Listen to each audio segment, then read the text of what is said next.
As you may be aware, ang organization na natin is around siguro 1 year and a half na. And may mga objectives ang organization natin.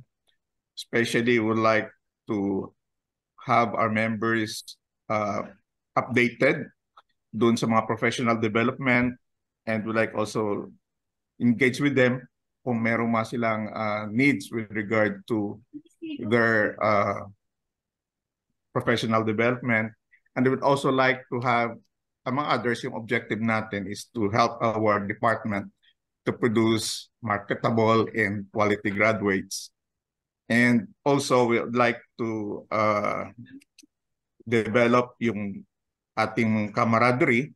So, meron tayong yearly activities, and we would like to facilitate yung more active communication and dialogue between batches. So may mga committees tayo that would be engaging for these activities. But again, ang pinaka-importante nating activity ngayon is as mentioned by Dean Albert in our prayers, is yung ating September 2 second General Assembly. So in those activities that I have mentioned, very critical ang ating suporta ng ating mga members.